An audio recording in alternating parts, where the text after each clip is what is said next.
یہ سلیمان علیہ السلام تھے۔ اللہ تعالیٰ نے آپ کو فیصلہ کرنے کی زبردست صلاحیت عطا فرمائی تھی۔ سورۃ النبأ آیت 87 میں ہے، اور داؤد اور سلیمان کو یاد کیجیے جب کہ وہ کھیت کے معاملے میں یہ فیصلہ کر رہے تھے۔ بسم اللہ الرحمن الرحیم۔ السلام علیکم ناظرین۔ ہوا یہ کہ دو آدمی ہمسائے تھے، ان میں جھگڑا ہو گیا۔ ان میں سے ایک کے پاس کھیت تھا، اس میں اس نے فصل رکھی ہوئی تھی۔ دوسرے کے پاس کچھ بکریاں تھیں۔ بکریوں کا چرواہا رات کے وقت دیوار والے دروازے کو بند کر دیتا تھا تاکہ بکریاں نکل کر فصل کو نقصان نہ پہنچائیں۔ ایک دن وہ دروازہ بند کرنا بھول گیا۔ بکریاں کھیت میں آ کر چلنے لگیں، فصل خراب ہو گئی۔ دونوں داؤد علیہ السلام کے پاس آئے، مقدمہ پیش کیا۔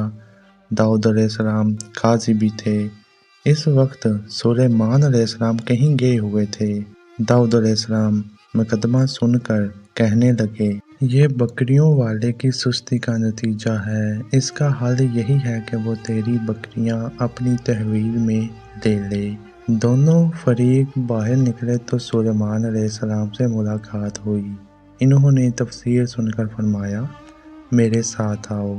وہ انہیں داؤد علیہ السلام کے پاس لے گئے اور بولے، اس مقدمے کا اس سے بہتر فیصلہ یہ ہے کہ بکریاں زمین والے کو دے دیں اور زمین بکریوں والے کو۔ جب بکریوں والا زمین کو پہلی حالت میں اگا دے گا تو آپ دونوں کی چیزیں انہیں لوٹا دیں۔ اس دوران کھیتی کا مالک بکریوں کے دودھ سے فائدہ حاصل کرتا رہے گا۔ یہ فیصلہ زیادہ بہتر ہے۔ ایسے بکریوں والا اپنی بکریوں سے بالکل محروم نہ ہوا اور کھیتی والے کا نقصان پورا ہو گیا۔ یہ فیصلہ آپ کو اللہ تعالیٰ نے سمجھایا تھا۔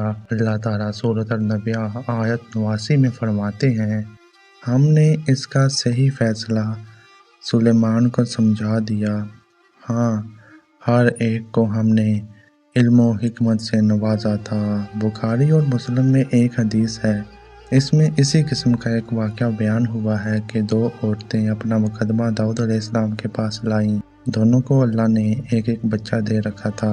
ایک بھیڑیے نے حملہ کر کے بڑی عمر والی کا بچہ چیر پھاڑ ڈالا۔ عورت چراغ تھی، اس نے چھوٹی عمر والی کا بچہ چھین لیا کہ یہ میرا بچہ ہے۔ داؤد علیہ السلام نے دیکھا بچہ بڑی عورت کے پاس ہے، اس کے حق میں فیصلہ دے دیا۔ سلیمان علیہ السلام نے داؤد علیہ السلام سے اجازت چاہتے ہوئے کہا، کیا میں اس مقدمے کا فیصلہ کر سکتا ہوں؟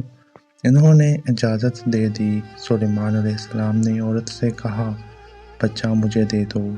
بچہ ہاتھ میں لے کر انہوں نے تلوار نکالی اور دونوں عورتوں سے فرمایا، میں اس کے دو ٹکڑے کر کے تم دونوں میں برابر تقسیم کرنے لگا ہوں۔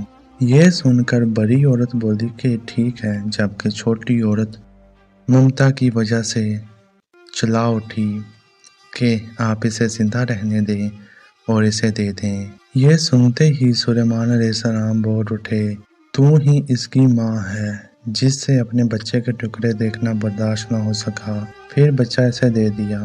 سلیمان علیہ السلام کا ایک تیسرا واقعہ قرآن میں یوں ہے، اور سلیمان کے سامنے ان کے تمام لشکر جنات، انسان اور پرندوں میں سے جمع کیے گئے، ہر قسم الگ الگ کھڑی کر دی گئی۔